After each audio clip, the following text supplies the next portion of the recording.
Život je ako jazda na bicykli. Rovnováhu udržíš ľahšie, keď sa stále hýbeš dopredu.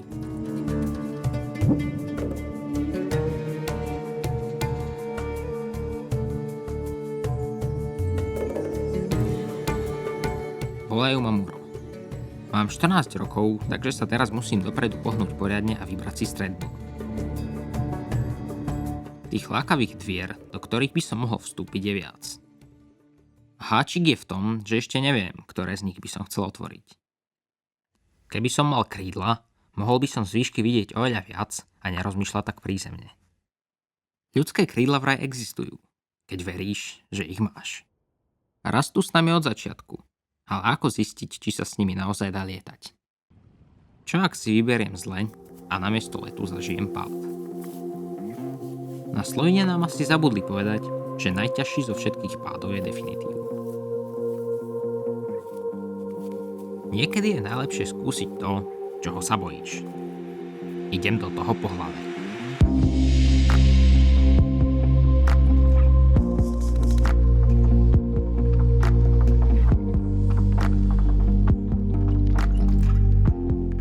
Cesta k výškam je zároveň cestou do hĺbky.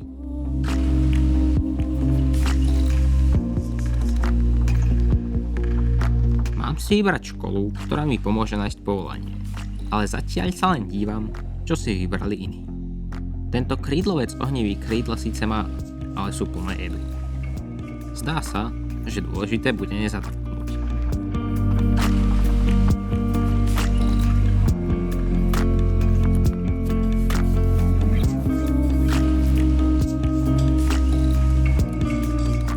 Raja, kráska v bodkovaných šatách. Občas sa elegantne pohne, aj keď vieš, že život sa dá celý iba preležať. Najlepšie na plážovom piesku. Tým sa vedia uživiť iba krásky.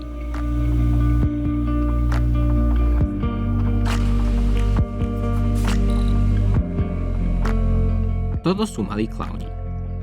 Bránia hranice sa sane. Odvahy mám dosť, ale nerád sa bijem. Profesie policajta či vojaka asi radšej prenechám iným.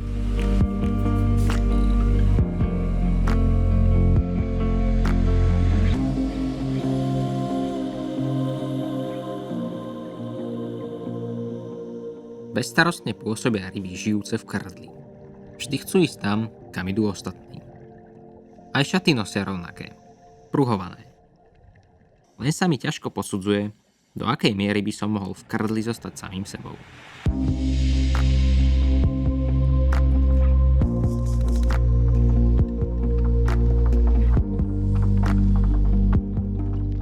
Štvorzubec na pohyb vpred používa malé plutvy. Má ich tam, kde ľudia majú lakte. Na svojom mieste je spokojný ako generálny riaditeľ. Netreba sa mu stavať do cesty. Vie sa nafúkovať až do úplnej straty kontroly.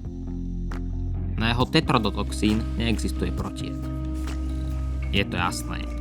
Nadutosť zabíja.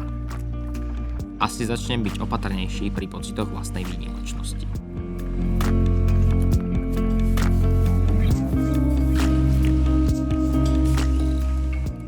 Úhory mi trochu pripomínajú politikov. Najprv exhibujú, ale keď sa niečo zomelie, i hneď strkajú hlavu do piesku. Politológia ma ale našťastie neláka.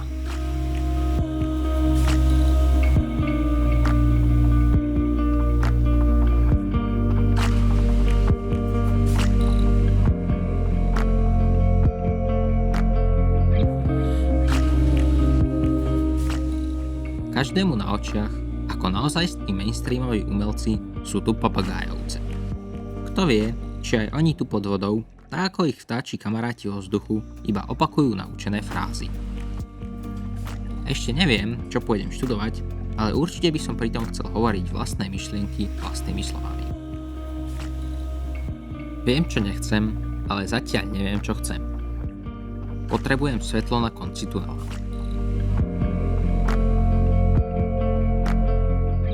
Na svete je toľko potrebných, ale prehľadaných profesí. Krokodilfish, loskuľa a skorpióna sú ako neviditeľní roboši, čo makajú kdesi vo fabrikách za pásom, v horách pri sadení lesa, alebo aj na smetiskách za mestom.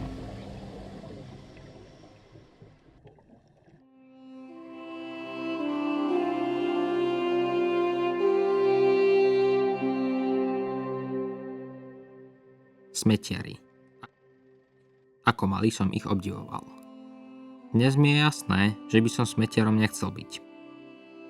Tiež mi ale došlo, že špinavý môže byť niekedy čistý a iný zdanlivo čistý zase špinavý.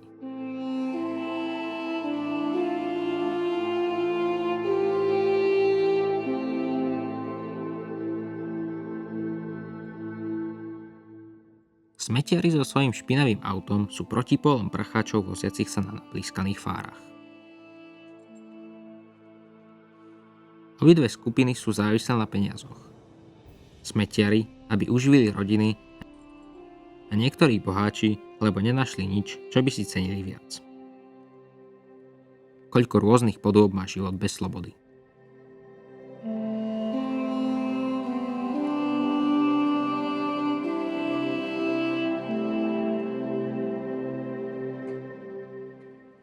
Trochu peňazí sa určite zíde, ale zdá sa, že najhlavnejšie nemusí byť to, koľko máš na konte, ale čo za sebou nechávaš. No a po smetiaroch ostávajú čisté ulice. Od mojich prázdnin v tábe prešiel rok, ale na týpka, ktorý mizne v metrákoch odpadu, som nezabudol. Je ako naša planéta, stále viac sa dusiaca v odpadkoch. Ako keby v rebríčku hodnôt, ktorý sa zdá vedú peniaze, moc a komfort, hodnota života veľmi nebodovala. Keď som o tom hovoril s otcom, spozornil a povedal: máš šancu to zmeniť. Skús napríklad upozorniť ľudí, aby si to všimli. Ten týpek bol celý v čiernom ako neboštík, tak som to aspoň prekreslil výraznými farbami, aby bolo celý problém oveľa viac vidno.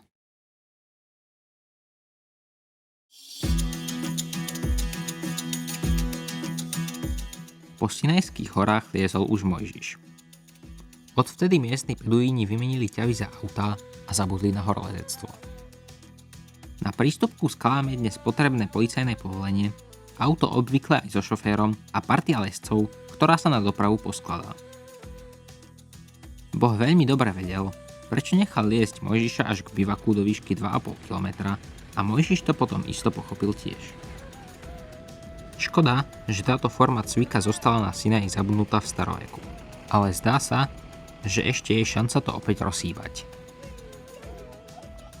Zopár ľudí ešte stále ide cestou proroka.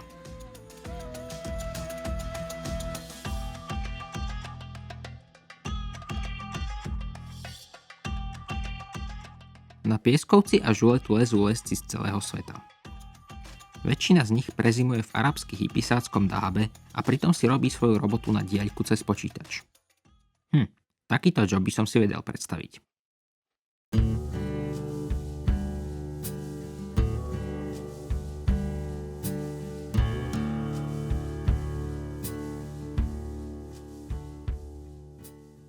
Lezieme v tričku, aj keď sú Vianoce. Tejto ceste sme dali meno Koleda a Sinajským horám pod stromček darovali ďalších 6 podobných ciest. Všetky bezpečne odistené nitmi. Žula je tu trochu iná ako u nás doma v Tatrách, kde teraz sneží, ale zároveň turistov pribúda viac ako snehových vločiek. Po 3 kráľoch sa náš prázdninový útek do Egypta skončí a my sa vrátime domov. Kým však lezečky vymením za lyže, ostáva mi ešte vyriešiť zopár lezeckých temp a hádanku mojej študijnej budúcnosti. Ten kučeravý spolulezec Istič dole je Hešam.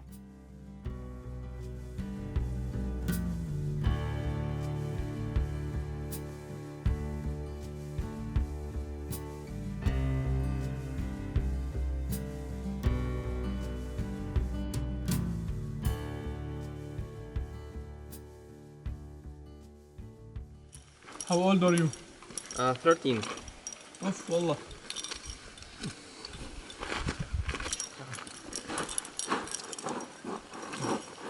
This is Bedouin bread. Hešam študoval IT, ale teraz sprevádza turistov v horách. To naznačuje, že nie každý nakoniec robí to, čo vyštudoval. Voľba školy teda nemusí znamenať aj definitívnu voľbu práce. V Egypte sa horolezectvo študovať nedá. Tak sa pri nás Hešam učí, ako sa robia lezecké cesty.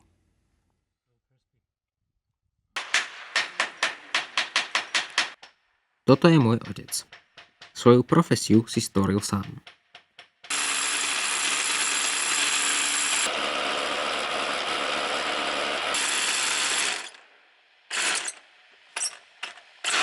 Vzdelanie má z oblasti psychoterapie a vybraných športov v prírode. Od svojich univerzitných čiast cez horolezectvo, potápanie, lietanie alebo skialp pomáha ľuďom nájsť stratenú rovnováhu.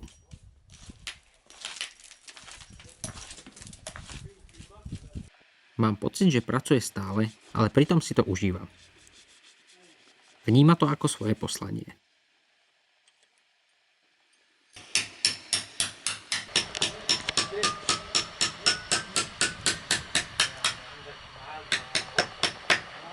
Spieva.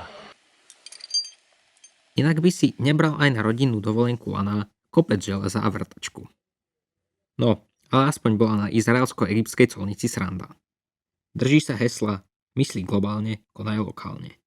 Je na dovolenke, ale trpezlivo vysvetľuje a ukazuje Hešamovi alchýmiu robenia ciest. A premietne to aj do ich názvov.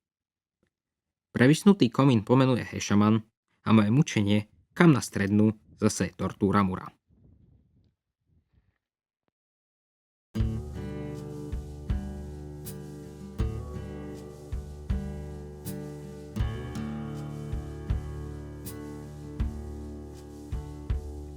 Správne vybratá lezecká cesta je ako hádanka.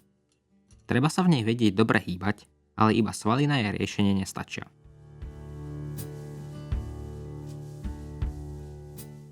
Musíš si veriť, že to dáš, ale samé o sebe to nestačí. Potrebný je tréning. Presne to, čo mi chýba. Chyty a stupy sú pre mňa iba viditeľné časti hádanky. Povzbudzujú ma k tomu, aby som sa namotal, nastúpil do cesty a začal ju riešiť. Jasné, mám rešpekt pred zranením, či dokonca smrťou. Práve to ma ale odpúta od nepodstatného. Keď leziem, som sústredený. Neplaším sa a hýbem sa už bez nervozity. Nity vnímam, ale iba ako príležitosť liesť v ťažšom a šancu na návrat.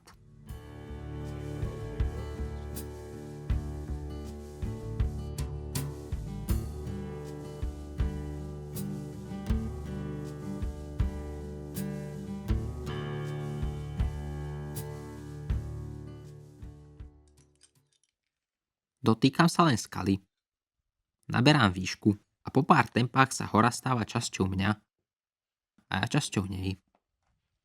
Rovnako ako je more časťou mňa a ja časťou mora, keď sa potápam.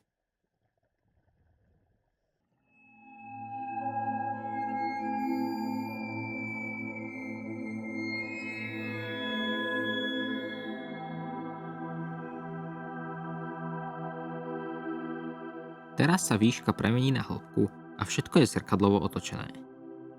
Aj návraty do stavu, ktorému sa hovorí s nohami pevne na zemi. Možno som iba sopliak, ale začínam tušiť, že stať nohami pevne na zemi je krajšie, ak z nej človek dokáže aspoň na chvíľu kam si odletieť.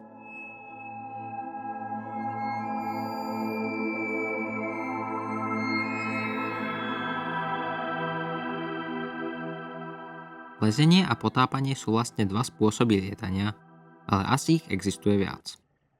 Najprv treba mať šťastie objaviť aspoň niektorý z nich a potom mať ešte väčšie šťastie tomu neprepadnúť.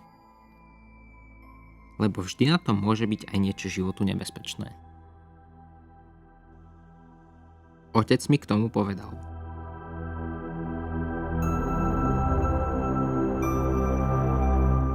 Loď pláva na hladine vďaka zmyslu svojej cesty. Kto neobjaví toto tajomstvo vznášania, klesne na dno.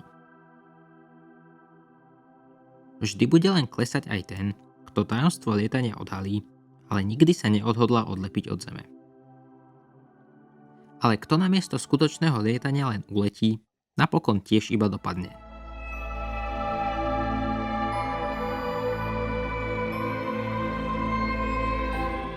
Fyzika platí aj v metafyzike. Zákon zachovania hmotnosti dokazuje, že koniec neexistuje. Je to len absolútna zmena. Aj hlučná zabíjacka loď sa vďaka nej môže stať tichou oslavou života.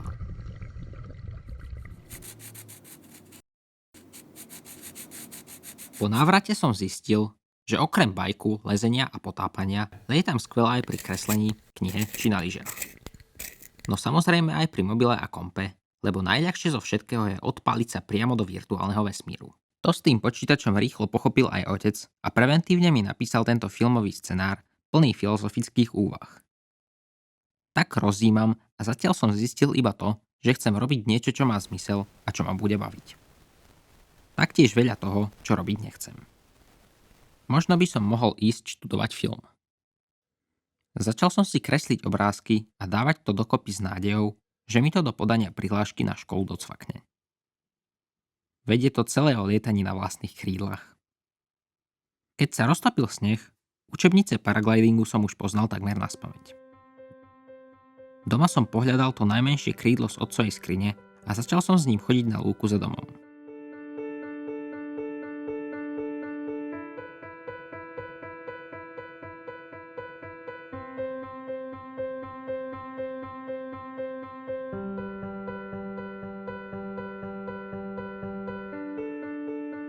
V lete som si už trúfol aj na to väčšie, ktoré má aj väčší vztlak.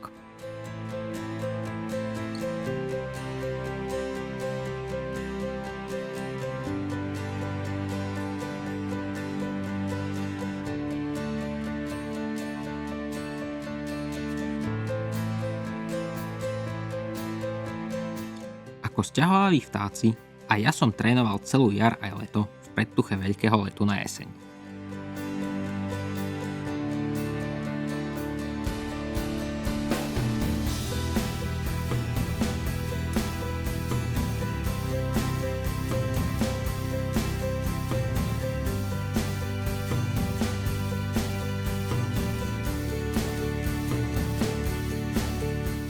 Pochopil som aj to, že na let do nového sveta niekedy napríklad stačí iba vedieť cudzí jazyk. Preto sa najprv pokúsim dostať na bilingválny gimbal. Určite ale ešte urobím zo pár filmov. Ak budú dobré, tak pôjdem študovať film.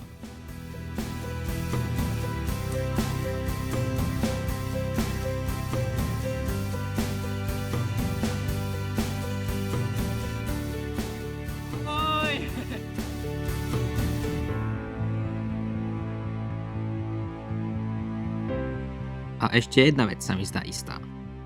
Ľudské krídla existujú, ak veríš, že ich máš. Všetko ostatné sa mi zdá menej podstatné.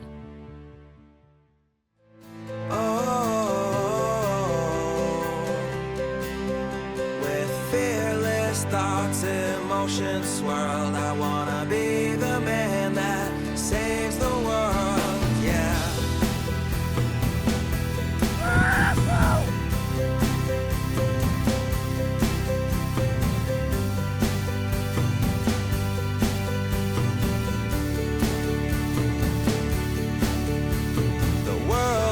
Full of super problems, so we made up a Superman, but he is just imaginary, and here we stand without a plan, with new ideas and innovation. Man still cannot tame creation, and though I'm told I'll never fly, that doesn't mean that I won't try.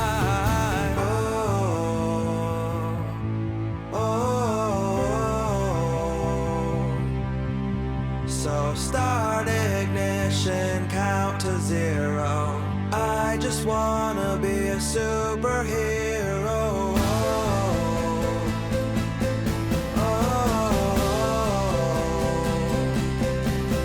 With fearless thoughts, emotions swirled, I wanna be the man that saves the world.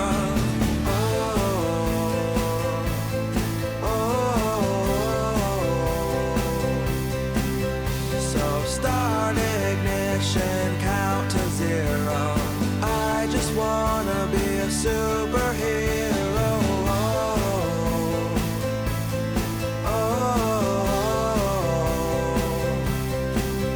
With fearless thoughts, emotions swirled, I wanna be the man that saves the world.